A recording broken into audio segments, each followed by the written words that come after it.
Alors, je vais vous inviter à tourner ensemble dans Actes au chapitre 17, le verset 16. Actes au chapitre 17, verset 16. Ça fait vraiment bien les écritures au tableau. Moi, des fois, je suis rendu, j'ai de la misère à lire dans ma propre Bible, puis là, j'ai moins de misère à lire là. Quasiment. Alors, ça fait bien. Alors, le verset 16, alors c'est Paul qui dit, comme Paul, je vais lire là, je vais mieux. Alors, comme Paul les attendait à Athènes, il sentait au-dedans de lui son esprit s'irriter à la vue de cette ville pleine d'idoles. Ça vous arrive-tu, vous autres, de connaître ça, une irritation comme ça? Alors, tu sais, dernière fois, on est dans... Ici, c'est sûr que l'irritation, là, c'est le fait que nous, en tant que croyants, on connaît la vérité, puis on voit que les gens, des fois, sont tellement dupés là, par toutes sortes de superstitions ou de choses qui ne tiennent pas, puis qui croient à ça, puis ça nous fait de quoi, surtout pour ceux qui enseignent ces choses-là, hein, pour ceux, Dieu en horreur de mensonges. Et puis, ça me fait penser un peu à, quand j'étais à Chicoutimi-Jonquière, je participais à des expositions dans les centres d'achat, là, comme artiste peintre, mais il y avait aussi beaucoup d'artisans, là. Et puis, on était pigés au sort, pour voir quel local qu'on serait. Puis une fois, je me donne juste à côté de la diseuse de Bonaventure, elle avait un petit chapiteau. Puis là, je comprenais tout ce qu'elle disait quasiment aux gens qui rentraient. C'est comme une petite tante, là. Mais elle suivait toutes ces expositions-là au Faubourg Sagami, puis à Chicoutimi, au centre d'achat. Et puis, mais tu sais, dans l'intérieur de nous, ça fait comme une irritation de voir ça, de voir les gens qui croient à ça, puis qui vont... Mais tu sais, les gens sont en recherche d'espoir, mais ils ne connaissent pas d'eau, ils connaissent pas Dieu. Et puis, alors, en dedans de nous, ça fait un peu comme une irritation, mais il faut faire attention que cette irritation-là, ça ne nous fasse pas perdre notre maîtrise de soi.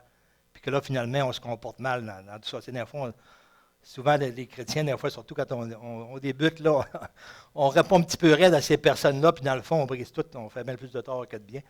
Alors, dans le fond, on s'y prend mal, parce qu'on agit trop sur l'irritation. Puis, on ne prend pas le temps de se calmer et de dire, bon, ben Seigneur, là, comment est-ce que je dois réagir à une situation comme ça? Comment je dois parler à ces personnes-là?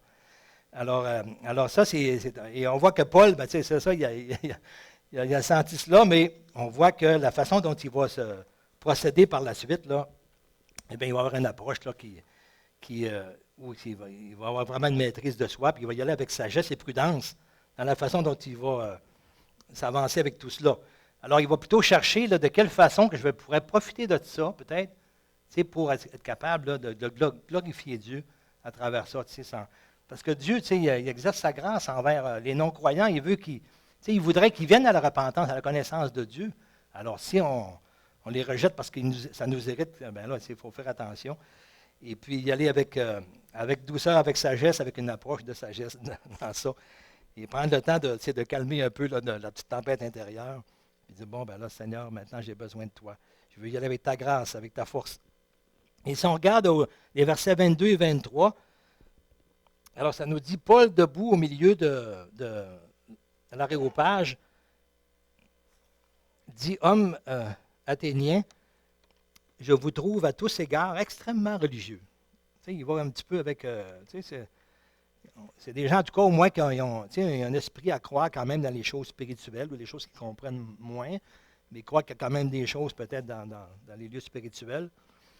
Et ils profitent de cela pour leur dire après cela, bien, car en parcourant votre ville et en considérant les objets de votre dévotion, j'ai même découvert un autel avec cette inscription à un Dieu inconnu. Et ce que vous révérez sans le connaître, c'est ce que je m'en viens vous annoncer. Je viens vous parler de ce Dieu-là. Alors, le Dieu qui a fait le monde et tout ce qui s'y trouve, étant le Seigneur du ciel et de la terre, n'habite pas dans les temples faits de mains d'hommes. Il n'est pas servi par des mains humaines, comme s'il avait besoin de quoi que ce soit. Lui qui donne à tous la vie, la respiration et toutes choses. Alors, et ainsi de suite. Alors, Paul a présenté un peu l'Évangile à travers cela. Et puis, on voit qu'il est allé avec une approche là, de douceur et puis... pour servir Dieu, Dieu a un travail à faire à travers ces gens-là. Alors, ce n'est pas nécessairement en s'y prenant par la démolition là, qu'on va faire un bon travail.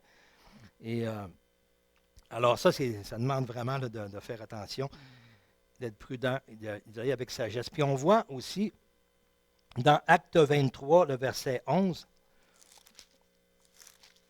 où Paul a dû se présenter devant les autorités, hein, ici c'est devant un tribun, là, c'est un officier de César, un officier romain. Et puis, chapitre 22, chapitre 21, chapitre 21, les versets 30 à 40, OK. 21, j'ai oublié ça. 21, versets 30 à 40.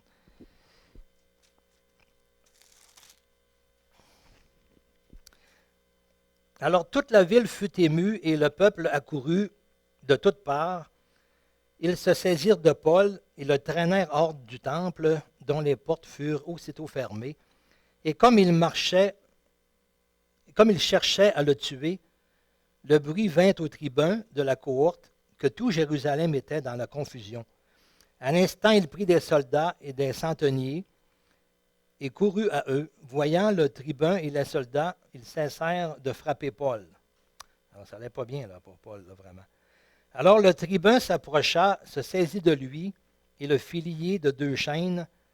Puis il demanda qui il était et ce qu'il avait fait. Mais dans la foule, les uns criaient d'une manière, les autres d'une autre, ne pouvant donc rien apprendre de certain à cause du tumulte, il ordonna de le mener dans la forteresse.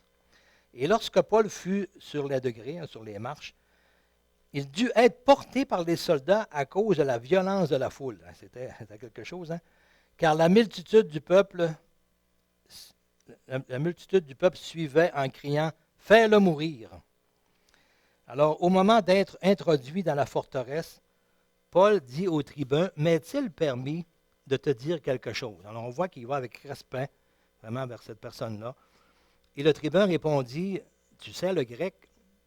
Alors, c'est ça, Paul connaissait bien le grec et on va voir aussi que dans notre vie, là, Dieu permet qu'on apprenne toutes sortes de choses dans notre vie. Des choses qu'il va utiliser vraiment pour nous ouvrir des portes. Souvent, ça peut être un métier, il y en a que c'est dans la santé, la construction, peu importe, un chanteur, musicien, dans l'armée, on a des frères, des sœurs, dans toutes sortes de domaines.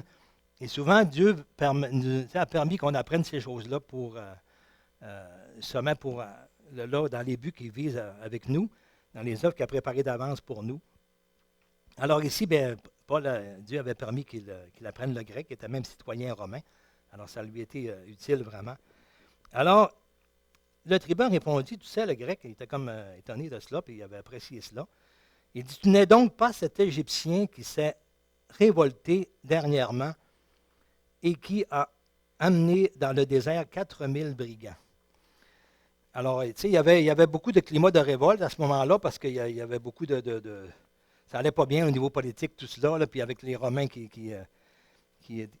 dirigeaient, là, puis alors c'était difficile pour les Juifs. Et puis il y en a qui cherchaient à se révolter. Mais Paul, comme je l'ai dit aussi il y a 2-3 semaines, là, Jésus, c'est la même chose. Hein, il n'a jamais cherché, là, malgré les autorités politiques qui étaient pas...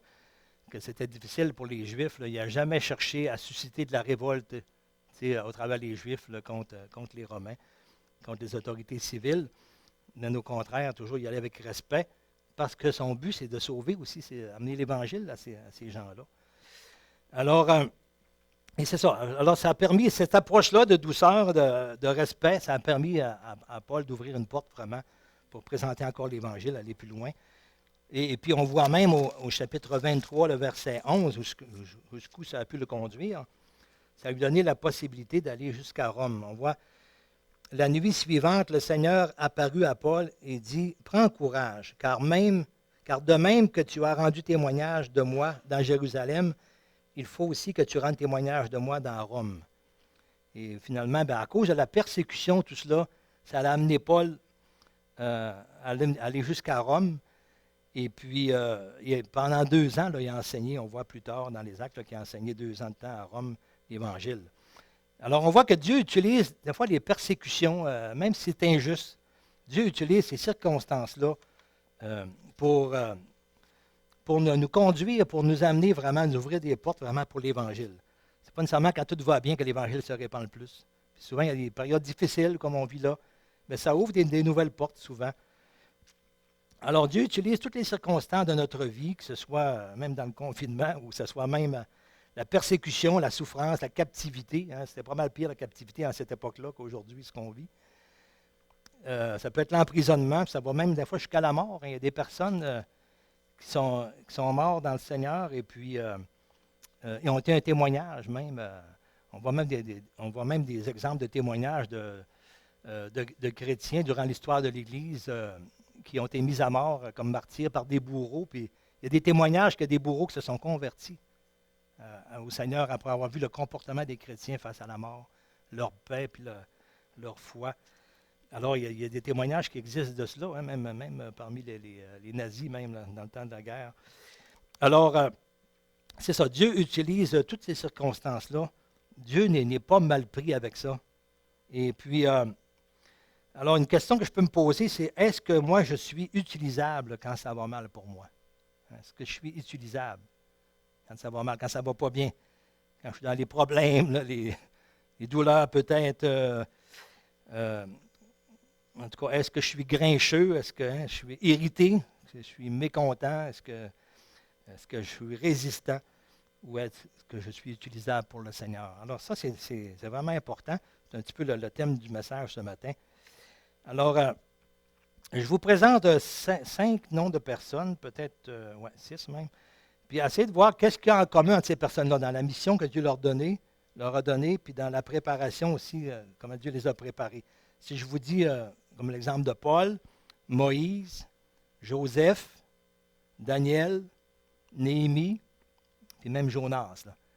Alors, qu'est-ce qu'on retrouve un petit peu de commun dans ces personnes-là, là, dans la mission qu'ils ont eue?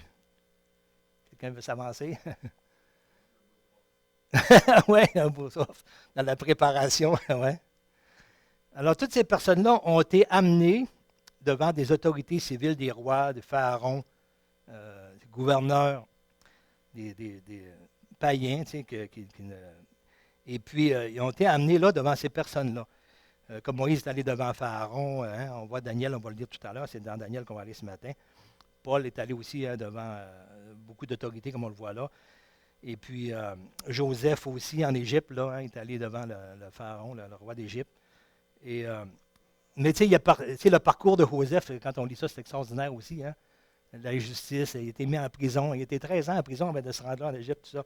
Mais toute sa fidélité, son comportement, ses attitudes là, dans l'injustice, dans la persécution, Dieu l'a formé avec ça pour l'amener vraiment là. Plutôt que d'aller dans de la résistance, puis de la rébellion, puis de la révolte, comme on voit souvent aujourd'hui. Alors, on fait face à des difficultés, souvent, on n'est pas content, souvent on n'est pas toujours d'accord avec les décisions civiles, là. Mais tu sais, si on veut vraiment être utilisé par Dieu, là, ben, il faut toujours démontrer du respect dans ces choses-là. On peut avoir une opinion différente, mais notre approche, il faut qu'elle soit vraiment respectueuse. Et Jonas aussi est amené à Ninive, devant le roi de Ninive, et puis malgré qu'il y a eu de la résistance, mais tu sais, le Seigneur a quand même utilisé Néhémie aussi. Alors, c'est ça, ce sont des points communs qu'on va souligner aujourd'hui, ce matin. Et on va commencer par, on a vu de Paul, mais on va aller plus particulièrement avec l'exemple de Daniel. Dans Daniel chapitre 1, les versets 1 à 21.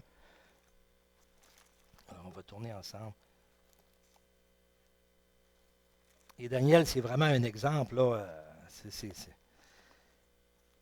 On pourrait dire qu'on retrouve un petit peu tout là, dans ça, là, dans toute la façon dont Dieu travaille là, à travers des situations comme ça qui sont compliquées, là, qui sont tendues. Et il y a beaucoup de danger qui est là. Mais ça prend vraiment là, la sagesse de Dieu. Et puis Dieu est là pour la donner, pour y pourvoir aussi. En autant que nous, là, on se comporte d'une bonne manière, qu'on marche selon le conseil de Dieu, pas selon le raisonnement humain. Alors, Daniel, chapitre 1, premièrement, les versets 1 à 6 pour le contexte. La 3e année du règne de Joachim, roi de Juda, Nebuchadnezzar, roi de Babylone, marcha contre Jérusalem et l'assiégea. Et le Seigneur livra entre ses mains Joachim, roi de Juda, et une partie des ustensiles de la maison de Dieu. Nebuchadnezzar emporta les ustensiles au pays de Sichem, Shinir, dans la maison de son Dieu, et il les mit dans la maison du trésor de son Dieu. Le roi donna l'ordre à Ashpenaz, chef de ses eunuques, d'amener quelques-uns des enfants d'Israël de la race ou de famille royale, de famille noble, c'est-à-dire des jeunes garçons sans défaut, corporels, beaux de figure, doués de sagesse, d'intelligence et d'instruction, capables de servir dans le palais du roi, à qui l'on enseignera les lettres et la langue des Chaldéens. Le roi leur assigna pour chaque jour une portion de mets de sa table et du vin dont ils buvaient, voulant les élever pendant 3 années, au bout desquelles ils seraient au service du roi. Il y avait parmi eux, d'entre les enfants de Juda, Daniel, Anania, Michaël et Azaria. Alors, comme ça avait été quand même annoncé par Samuel aussi, lorsqu'ils ont bâti le temple à Salomon aussi, Dieu leur avait dit, si vous marchez avec moi, si vous me consultez, vous m'obéissez, vous allez être bénis. Mais si vous vous détournez de moi pour vous tourner vers les idoles, tout ça, il dit, je vais vous prendre, je vais vous amener en captivité. Puis là ça n'ira pas bien. Et puis, c'est ça qui est arrivé à plusieurs reprises là, au peuple juif, lorsqu'il tombait vraiment dans l'idolâtrie, la désobéissance à Dieu. Il est amené en captivité comme c'était là. Mais par contre, lorsque Dieu reprend, lorsque Dieu châtie comme cela, sa grâce est toujours manifestée. Il y a toujours, ceux du peuple là, qui vraiment sont fidèles dans leur cœur à Dieu, qui croient en Dieu, qui s'appuient sur lui, Dieu va les utiliser, va les bénir. Ceux qui vont marcher vraiment, comme on voit ces exemples-là, c'est Dieu qui a permis que ce soit ces personnes-là qui soient choisies, qui soient amenées là, parce qu'il y avait vraiment un cœur pour servir Dieu, malgré peut-être toute la désobéissance généralisée dans le peuple. Il y a toujours des personnes, il y a toujours un reste qui vraiment veulent marcher fidèlement. Et Dieu va utiliser ces personnes-là pour bénir le reste du peuple souvent, puis aussi pour bénir les nations. Dieu envoie quelqu'un qui vient les amener en captivité, mais Dieu veut toucher aussi le cœur de ces personnes-là, là, un peu comme Jonas à Ninive. Alors, la grâce de Dieu là, s'étend à toutes les nations, pas seulement au peuple juif. Et souvent, Dieu utilise ça, le châtiment de son peuple, pour justement répandre la foi en Dieu là, à travers les nations. Alors, si on continue à partir du verset 8 maintenant, Daniel résolut de ne pas se souiller par les mets du roi, par le vin dont le roi buvait, et il pria le chef des eunuques de ne pas l'obliger à se souiller. Ici, là, il y avait vraiment un dilemme, ce n'est pas évident. Là. Et parce que, il ne faut pas penser qu'ici, c'est parce que Daniel était végétarien, ça n'a aucun rapport, mais parce que les mets du roi, c'était des mets, souvent des viandes qui étaient sacrifiées aux idoles. Et aussi, ils buvaient énormément de vin. Les Juifs, à cette époque-là, les Juifs qui craignaient Dieu, quand ils buvaient du vin, ils le diluaient, ils disaient environ une partie pour 3 ou même une partie pour 6. Là. Parce qu'il est exhorté vraiment à ce qu'à ne pas s'enivrer, que le vin, ça amène toutes sortes de problèmes. Et alors, les Juifs qui craignaient Dieu, qui aimaient le Seigneur, faisaient attention vraiment. Puis, aussi, c'est sûr qu'il y avait des règles spécifiques par rapport aux sortes de viande aussi, aux sortes de viande à manger. Puis en plus, c'était souvent des viandes sacrifiées aux idoles, surtout ce qui était servi au roi. Et ce peuple-là avait beaucoup, beaucoup de divinités, puis il avait beaucoup de rituels là, par rapport à leur Dieu, et par rapport aux sacrifices, par rapport aux aliments aussi. Alors, Daniel, lui, il avait un dilemme, là, c'est soit que j'obéis au roi, soit que j'obéis à Dieu, mais comment je vais faire? Alors, c'est un dilemme. Et on peut voir, quand on lit toute l'histoire de Daniel, là, à chaque fois qu'il était placé devant une situation très compliquée, là, il réunissait ses 3 amis, ils prenaient vraiment un temps de prière ensemble, chercher la face de Dieu. Seigneur, qu'est-ce qu'on va faire? Si on le voit dans tous les autres exemples, on ne le verra pas ce matin, là. Mais même si ce n'est pas mentionné ici, on peut en conclure juste du fait qu'il dit, Daniel résolu. Il y a une résolution qui a été prise, là, c'est sûrement à la suite de prière, d'avoir pris le temps de prier avant, de demander à Dieu la sagesse comment s'y prendre. Et il est allé, on voit, avec beaucoup de douceur aussi. Il a demandé au chef des eunuques, s'il vous plaît, j'aimerais qu'on ne nous oblige pas à faire ça, parce que dans notre croyance à nous, on ne peut pas prendre ces aliments-là. Alors, il respecte leurs croyances, mais il dit, nous, on a des croyances aussi. Alors, il va avec douceur, avec sagesse, après avoir prié. Et au verset 9, il dit, Dieu fit trouver grâce à Daniel. Dieu fit trouver à Daniel faveur et grâce devant le chef des eunuques. Alors on voit que quand on y va avec sagesse, avec douceur, avec prudence, Dieu bénit. C'est tout le contraire que quand on veut, hey, ça c'est pas juste, moi je ne laisserai pas faire ça, puis je vais me plaindre, puis je vais. D'un fois, comme aujourd'hui, il y a beaucoup de mouvements là, de mécontentement. Puis malheureusement, il y a quand même beaucoup de chrétiens là, qui se mêlent à des mouvements de mécontentement. On peut avoir des opinions, mais il faut faire attention là, dans les mouvements. Et souvent, on s'associe sans le vouloir à tout ce mouvement-là. Il y a toutes sortes de personnes qui sont là aussi pour profiter de ces occasions-là, pour faire du trouble, pour être casseurs, puis détruire, puis critiquer. Alors, il faut faire attention en tant que chrétien là, de ne pas s'associer avec ces choses-là, mais d'aller vraiment vers le Seigneur, parce que c'est lui, Dieu, qui a le pouvoir. Là. Puis si Dieu permet qu'on vive des situations comme ça, il y a des choses à faire avec nous. Là. Mais tu sais, il ne faut pas y aller avec notre intelligence. Il faut dire vraiment, Seigneur, là, moi, qu'est-ce que tu veux que je fasse dans une situation comme ça? Comment ton nom peut être glorifié à travers ça, à travers ma vie? Alors, on voit ici le verset 10, on continue. Le chef des eunuques dit à Daniel, « Je crains mon Seigneur le roi qui a fixé ce que vous devez manger et boire. Car pourquoi verrait-il votre visage plus abattu que celui des jeunes gens de votre âge?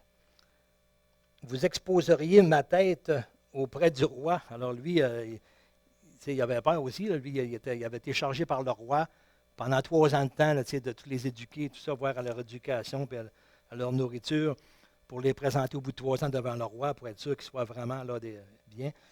Et là, ça lui faisait peur, et ça comme désobéir au roi. Alors, il est allé... mais on voit, quand on a une bonne attitude, là, on gagne le respect des autres, là, quand on y va. Et on voit, verset 11, « Alors Daniel dit à l'intendant, à qui le chef des eunuques avait remis la surveillance de Daniel, de Anania, de Michaël et d'Azaria, il dit, « Éprouve tes serviteurs pendant 10 jours, et qu'on nous donne seulement des légumes à manger et de l'eau à boire. Tu regarderas ensuite notre visage et celui des jeunes gens qui mangent les mets du roi, et tu agiras avec tes serviteurs d'après ce que tu auras vu. » Alors ici, il comptait vraiment sur Dieu. Hein? Tu agiras. Puis si tu vois que tu agiras selon ce que tu vois. Alors, ils sont allés vraiment avec une approche en douceur, hein, avec sagesse, avec prudence, et ayant confiance en Dieu dans tout ça. Là. Alors, le verset 14, il leur accorda ce qu'ils demandaient. Il les éprouva pendant 10 jours. Alors, quand on y va avec respect devant des autorités comme ça, qui ne sont pas chrétiennes, on gagne leur faveur. C'est parce que Dieu il est là. Je compte sur Dieu, puis Dieu lui a le pouvoir de toucher le cœur de la personne. Que ce soit un boss, par exemple, au travail ou un employeur, peu importe. Dieu a le pouvoir de toucher le cœur, mais si je suis résistant, rebelle, contestataire, tout ça, là, c'est sûr que je ne serai pas utilisable pour le Seigneur. Là. Alors, il faut que j'ai une attitude vraiment, il faut que j'y aille selon les principes de Dieu. Alors, c'est ce qu'il a fait, puis Dieu a permis justement que le chef qui était là le raccorde là. Et au bout de 10 jours, ils avaient un meilleur visage et plus d'embonpoint que tous les jeunes gens qui mangeaient les mets du roi. Alors l'intendant apportait les mets et le vin qui leur étaient destinés, et il leur donnait des légumes. Et Dieu accorda à ces 4 jeunes gens de la science, de l'intelligence, dans toutes les lettres et de la sagesse. Et Daniel expliquait toutes les visions et tous les songes. Au terme fixé par le roi, c'est-à-dire de 3 ans, pour qu'on le lui amenât, le chef des eunuques les présenta à Nebuchadnezzar. Et le roi s'entretint avec eux, et parmi tous ces jeunes gens, il n'en trouva aucun comme Daniel, Anania, Michaël et Azaria, et ils furent donc admis au service du roi. Alors, s'il n'y avait pas eu ce comportement-là, il ne se serait pas rendu là. Mais c'est vraiment Dieu qui a permis cela. Alors, sur tous les objets, verset 20, qui réclamaient de la sagesse et de l'intelligence, et sur lesquels le roi les interrogea, il les trouvait 10 fois supérieurs à tous les magiciens et astrologues qui étaient dans son royaume. Ainsi fut Daniel jusqu'à la première année du roi Cyrus. Alors on voit cette attitude, cette approche, ce comportement vis-à-vis des autorités, en plus que eux, là, c'était dangereux, là, parce que les autres, ça ne prenait pas grand-chose de mettre quelqu'un à mort là, dans ces peuples-là. Là. Lorsqu'un roi disait quelque chose, là, c'était passé par là. Et quand on lit Daniel, on le voit, là, à plus forte raison, hein, ils ont été menacés d'aller, ils ont été jetés dans la fournaise et tout cela. Alors on voit cette importance là, de s'en remettre à Dieu. Et j'aimerais qu'on lise maintenant dans Daniel, encore chapitre 2, les versets 10 à 28. On va continuer à voir un petit peu là, son approche lorsqu'il y a vraiment il est placé devant des dilemmes difficiles. À partir du verset 10, il dit « Les Chaldéens répondirent au roi, il n'est personne sur la terre qui puisse dire ce que demande le roi. » C'était l'explication du songe que le roi a eu. Alors aussi, jamais roi, quelque grand et puissant qu'il ait été, n'a exigé une pareille chose d'aucun magicien, astrologue ou chaldéen. Et ce que le roi demande est difficile. Il n'y a personne qui puisse le dire au roi, excepté les dieux dont la demeure n'est pas parmi les hommes. Alors là-dessus, le roi se mit en colère et s'irrita violemment. Il ordonna qu'on fasse périr tous les sages de Babylone, hein, les sages, les magiciens, ces personnes-là, sur lesquelles il comptait. Et la sentence fut publiée, les sages étaient mis à mort. Ça, c'était la publication, là. Et l'on cherchait Daniel et ses compagnons pour les faire périr. Alors, il y avait un ordre d'aller tous les chercher, amener-les ici, on va les faire périr. Verset 14. Alors Daniel s'adressa d'une manière prudente et sensée à Arjoc, chef des gardes du roi. On voit encore cette prudence-là, cette approche-là. Et il prit la parole et dit à Arjoc, commandant du roi, pourquoi la sentence du roi est-elle si sévère? Arjoc exposa la chose à Daniel. Et Daniel se rendit vers le roi et le pria de lui accorder du temps pour donner au roi l'explication.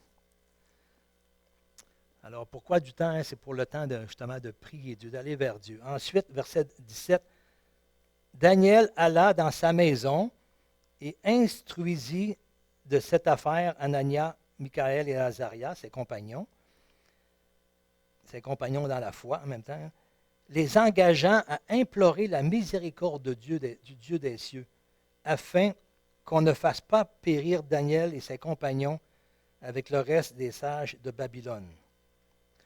Alors on voit cette prudence-là, c'est de demander du temps, puis de demander, prendre le temps de prier, d'aller vers Dieu. Là. Seigneur, mon Dieu, Seigneur Dieu, hein, je crois que tu es vivant et puis que tu es capable de révéler, si tu as permis ce songe-là, c'est sûrement parce que tu as quelque chose à dire et puis que tu puisses me permettre de nous révéler le secret. Alors, c'est ça qu'ils ont fait et ça leur a été accordé ce temps-là. Et au partir du... OK, on continue à 19. Ouais. Alors, le secret fut révélé à Daniel dans une vision pendant la nuit. Et Daniel bénit le Dieu des cieux. Daniel prit la parole et dit, « Béni soit le nom de Dieu, d'éternité en éternité. À lui appartiennent la sagesse et la force. » C'est lui, il ne dit pas, hey, moi je suis bon, j'ai trouvé la... C'est toute la gloire est à Dieu. Là. On voit, c'est important, là, même pour nous, là, que la gloire en revienne à Dieu de toutes choses. Là. Alors, à lui appartiennent la sagesse et la force. C'est lui qui change les temps et les circonstances. Tout à l'heure, on chantait en son temps. Il fait toutes choses bonnes en son temps. Alors, c'est lui qui change les temps et les circonstances, qui renverse et qui établit les rois, qui donne la sagesse aux sages et la science à ceux qui ont de l'intelligence. Il révèle ce qui est profond et caché. Il connaît ce qui est dans les ténèbres et la lumière demeure avec lui. Dieu de mes pères, je te glorifie et je te loue de ce que tu m'as donné la sagesse et la force et de ce que tu m'as fait connaître ce que nous t'avons demandé et que tu nous as révélé le secret du roi. » Après cela, Daniel se rendit auprès d'Arjoc, à qui le roi avait ordonné de faire périr les sages de Babylone. Et il alla lui parler ainsi: « Ne fais pas périr les sages de Babylone. Conduis-moi devant le roi, et je donnerai au roi l'explication. » Ici, on voit la compassion de Daniel pour ces gens-là. Il aurait pu dire: « Toi, eux autres, sont dans l'erreur, là, c'est la superstition, puis les idoles, puis tout ça, ils vont périr, puis nous autres, on va être corrects, on va te sauver. » Mais on voit, là, sa compassion. C'est le cœur de Dieu, là. On voit que Daniel et puis ses compagnons, après avoir prié, bien, ils ont comme été revêtus vraiment de la pensée de Dieu, de ce que Dieu veut faire. Et Dieu veut toucher le cœur de ces personnes-là. Il veut que son nom soit glorifié à travers la terre, pas seulement à travers le peuple juif, là. Alors, il les a choisis pour cela.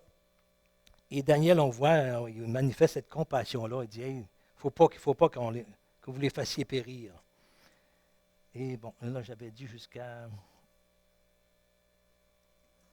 Daniel 2, 10 à 28, c'est ça? OK. Après cela, Daniel se rendit auprès de... OK, ça, je l'ai vu. OK. Verset 25. Arjoc conduisit promptement Daniel devant le roi et lui parla ainsi: « J'ai trouvé parmi les captifs de Juda un homme qui donnera l'explication au roi. » Le roi prit la parole et dit à Daniel, qu'on nommait Beltchassar: « Es-tu capable de me faire connaître le songe que j'ai eu et son explication? » Et Daniel répondit en présence du roi et dit: « Ce que le roi demande est un secret que les sages, les astrologues et les magiciens et les devins ne sont pas capables de découvrir au roi. Mais il y a dans les cieux un Dieu qui révèle les secrets et qui fait connaître au roi Nebuchadnezzar ce qui doit arriver dans la suite des temps. Et voici ton songe et les visions que tu as eues sur ton lit, sur ta couche. » Alors, Daniel raconte l'explication. Ce n'est pas ça que je voulais mettre l'accent ce matin, là, mais c'est toute l'attitude qu'ils ont eue face à ce dilemme-là. Il aurait pu aller vraiment vers la mort, mais Dieu, là, il les a utilisés. Puis on voit comment est-ce qu'on est béni lorsqu'on y va avec les principes de Dieu, là, lorsqu'on fait face à des difficultés comme cela. Ensuite, les versets 47 à 49 que je voudrais ajouter. Ça, c'est après qu'il a tout donné l'explication au roi. Verset 47. Le roi adressa la parole à Daniel et dit: « En vérité, votre Dieu est le Dieu des cieux et le Seigneur des rois, et il révèle les secrets, puisque tu as pu découvrir ce secret. » Ensuite, le roi éleva Daniel et lui fit de nombreux et riches présents. Il lui donna le commandement de toute la province de Babylone et l'établit chef suprême de tous les sages de Babylone. Daniel pria le roi de remettre l'intendance de la province de Babylone à Shadrach, Meshach et Abednego, et Daniel était à la cour du roi. Alors, tu sais, en plus, on voit que ça a permis que même le roi, il a reconnu la puissance de Dieu, du Dieu des Hébreux, des Juifs, de ceux qui étaient de ces 4 personnes-là. Et puis, autrement dit, là, ils ont tous gagné, non seulement le respect d'eux-mêmes, de leur foi, mais le respect de leur Dieu, le Dieu qui est au-dessus de toutes choses, qui a créé toutes choses. Alors, il y a eu un respect qui était là. Ça, c'est vraiment extraordinaire. Et puis, ça a permis aussi, justement, que ses amis, lui et ses amis, accèdent au plus haut commandement, qui devenait automatiquement une bénédiction pour tout le peuple juif, là. Alors, on voit que lorsqu'on est dans les principes de Dieu, là, Dieu bénit, Dieu accorde ce qu'on demande, et Dieu ouvre les portes, puis Dieu bénit aussi, même les croyants autour de nous, même ceux qui peut-être ont douté, qui ont eu peur, souvent, Dieu va bénir. Et même en plus de ça, il permet que son nom soit glorifié parmi ceux qui ne le connaissent pas. Et c'est ça que Dieu veut faire encore aujourd'hui aussi, là, avec nous, ses enfants. Alors, je termine avec un petit passage dans Psaume 37, les versets 1 à 8. C'est un passage qu'on cite souvent. Il n'est pas toujours bien compris dans son contexte. Mais ici, là, avec ce qu'on vient de dire là dans Daniel, là, ça va tellement bien avec le contexte de ce chapitre-là. Psaume 37, les versets 1 à 8. Psaume de David. Ne t'irrite pas contre les méchants. Hein, on revient à ce qu'on a commencé au début. Ne t'irrite pas contre les méchants. N'envie pas ceux qui font le mal, car ils sont fauchés aussi vite que l'herbe et ils se flétrissent comme le gazon vert. Confie-toi en l'Éternel et pratique le bien. Ce qu'on a vu dans Daniel. Daniel, face à ce dilemme-là, là, il s'est confié en Dieu, puis a cherché vraiment ce qui était bien aux yeux de Dieu. Et il est allé selon ce que Dieu lui a désigné de faire. Et c'est là qu'il a été béni. Confie-toi en l'Éternel et pratique le bien. Aie le pays pour demeure et la fidélité pour pâture. Fais de l'Éternel tes délices et il te donnera ce que ton cœur désire. Recommande ton sort à l'Éternel. Mets en lui ta confiance et il agira. Ça, c'est vraiment ce que Daniel et ses compagnons ont fait. Hein? Ils se sont recommandés à Dieu, ils ont mis en lui leur confiance, puis Dieu a agi. Il fera paraître ta justice comme la lumière et ton droit comme le soleil à son midi. On veut souvent défendre nos droits, tout cela, là, mais on voit la façon de le faire. Et Daniel, eh bien, c'est ça. Dieu s'en est occupé de faire paraître vraiment sa justice sur lui et sur ses amis et leurs droits. Et au verset 7, garde le silence devant l'Éternel et espère en lui. Ne t'irrite pas contre celui qui réussit dans ses voies, contre l'homme qui vient à bout de ses mauvais desseins. Laisse la colère, abandonne la fureur. Ne t'irrite pas, ce serait mal faire. Hein? Ça, c'est le mauvais chemin. C'est la mauvaise réaction. Mais la bonne réaction, c'est de se confier en Dieu devant toutes les difficultés qu'on peut rencontrer. Puis dans les situations qu'on vit présentement, c'est pas toujours évident. Là, on ne sait pas qu'est-ce que peut-être ça va s'améliorer aussi. Peut-être qu'il peut y avoir des choses qui peuvent être plus difficiles. On ne sait pas qu'est-ce qu'on aura à vivre. Mais les principes de Dieu, eux autres, ils ne changent pas. Ils sont toujours les mêmes. Dieu ne change pas. Puis si on a cette attitude de mettre notre confiance en Dieu, il va nous garder à travers tout ce que l'avenir peut nous réserver. Alors, peu importe, on a à vivre toutes sortes de choses. Ça ne veut pas dire qu'il va arriver des choses difficiles, là, mais il nous arrive toutes des choses où on a affaire des fois à des choses qui peuvent être de l'injustice. On n'est pas content, on n'est pas d'accord. Mais l'attitude, là, hein, qui est bénie par Dieu, c'est cette attitude-là, là, le respect des autres, de désirer que Dieu se glorifie, et puis d'avoir une compassion pour ces gens-là, que Dieu veut toucher leur cœur aussi, veut les atteindre. Alors, il faut que j'aie un comportement qui soit vraiment là, dirigé par le Saint-Esprit là, pour toucher ces personnes-là. Amen. On termine par un mot de prière. Te remercions, Seigneur, pour ta parole, Seigneur, pour ces belles instructions, Seigneur, ces témoins de la foi qu'on voit à travers ta parole et qui nous démontrent à plus forte raison, qui nous font connaître à quel point tu es vivant, tu es puissant, tu es au-dessus de tout, Seigneur. Tu as contrôle sur toutes circonstances. Et même lorsque tu nous reprends, Seigneur, tu manifestes ta grâce et ta bonté. Et tu viens à notre secours et tu veux te glorifier vraiment autour de nous. Nous te prions de nous fortifier chacun de nous, Seigneur, et merci de nous aimer, Seigneur, de prendre soin de nous. Glorifie ton nom dans cette belle assemblée ici, à Alma aussi. Dans chacune de nos vies, Seigneur, que nous puissions être un témoignage et que nous puissions vraiment tout mettre notre confiance en toi à travers toute difficulté qu'on a à rencontrer, Seigneur. Et souvent, c'est une difficulté que tu permets pour nous faire grandir et pour ouvrir des portes peut-être là, pour atteindre des personnes, Seigneur, que tu veux toucher. Te remercions, Seigneur, pour cette belle journée, cette belle réunion. Au nom de Jésus. Amen.